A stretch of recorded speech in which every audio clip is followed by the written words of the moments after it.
ವಾಸ್ತವದಲ್ಲಿ ಹೈನು ರಾಸುಗಳಿಗೆ ಹಸಿರು ಮೇವೆಂಬುದು ವರ್ಷವಿಡೀ ಬೇಕೇ ಬೇಕು.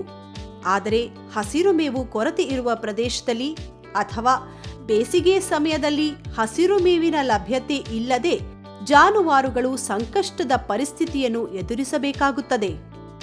ಇಂತಹ ಸಂದರ್ಭದಲ್ಲಿ ರೈತರು ಹಲವು ರೀತಿಯ ಪರ್ಯಾಯ ಹಸಿರು ಮೇವಿನ ಉತ್ಪಾದನೆಯತ್ತ ಗಮನ ಹರಿಸಬೇಕು.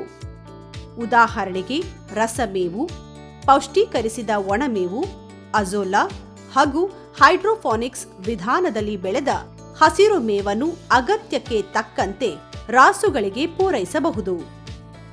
ಒಣ ಹುಲ್ಲನ್ನು ನೇರವಾಗಿ ರಾಸುಗಳಿಗೆ ನೀಡುವ ಬದಲು 4% ಯೂರಿಯಾ ದ್ರಾವಣದಿಂದ ಉಪಚರಿಸಿ ನೀಡುವುದು ಉತ್ತಮ.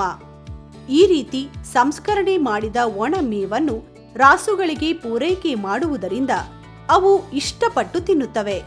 ಜೊತೆಗೆ ಮೇವು ಸಹಿತ ವ್ಯರ್ಥವಾಗದೆ ಸದ್ಬಳಕೆಯಾಗಲಿದೆ.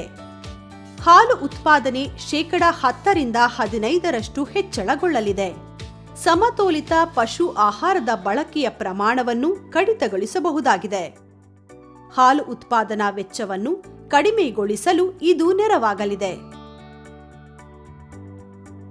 ಪ್ರೋಟೀನ್ನ ಕಣಜ ಎಂದೇ ಬಣ್ಣಿಸಲಾಗಿರುವ ಅಜೋಲಾವನ್ನು ರಾಸುಗಳಿಗೆ ನೀಡುವುದರಿಂದ ಪಶು ಆಹಾರದ ಖರ್ಚನ್ನು ಸಹ ಕಡಿಮೆಗೊಳಿಸಬಹುದು. ಹಾಲಿನಲ್ಲಿ ಫ್ಯಾಟ್ ಮತ್ತು ಎಸ್ಎನ್ಎಫ್ ಹೆಚ್ಚುತ್ತದೆ. ಹಾಲು ಉತ್ಪಾದನೆ 10% ಹೆಚ್ಚಳಗೊಳ್ಳಲಿದೆ. ಪ್ರಾಯದಲ್ಲಿ 6 ತಿಂಗಳು ದಾಟಿದ ಎಲ್ಲಾ ಪಶುಗಳಿಗೂ ದಿನವೊಂದಕ್ಕೆ 1 ಕೆಜಿಯಷ್ಟು ಅಜೋಲಾವನ್ನು ಮೇವಾಗಿ ಬಳಸಬಹುದಾಗಿದೆ. ಜಮೀನಿನ ಕೊರತೆ ಹಾಗೂ ನೀರಿನ ಅಭಾವ ಎದುರಿಸುತ್ತಿರುವ ಹೈನುಗಾರರು ಹೈಡ್ರೋಫೋನಿಕ್ಸ್ ಅಥವಾ ಜಲಕೃಷಿ ವಿಧಾನದಲ್ಲಿ ಹಸಿರು ಮೇವನ್ನು ಬೆಳೆದು ಪೂರೈಸಬಹುದು.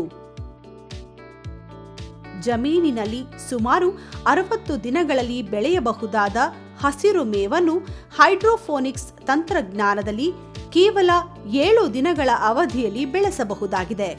1.5 ಕೆಜಿಯಷ್ಟು ಪ್ರಮಾಣದ ಮೆಕ್ಕೆಜೋಳದಿಂದ ಸುಮಾರು 7 ರಿಂದ 9 ಕೆಜಿ ಪ್ರಮಾಣದಷ್ಟು ಹಸಿರು ಮೇವನ್ನು ಉತ್ಪಾದಿಸಲು ಸಾಧ್ಯ. ಗರಿಷ್ಠವೆಂದರೆ ಒಂದು ಪಶುವಿಗೆ ದಿನವೊಂದಕ್ಕೆ ಸುಮಾರು 20 ಕೆಜಿಯಷ್ಟು ಪೂರೈಕೆ ಮಾಡಬಹುದಾಗಿರುತ್ತದೆ. ಪಶುಗಳ ಸಂಖ್ಯೆಗೆ ಅನುಗುಣವಾಗಿ ಬೆಳೆಯುವ ಪ್ರಮಾಣವನ್ನು ನಿರ್ಧರಿಸಬಹುದು.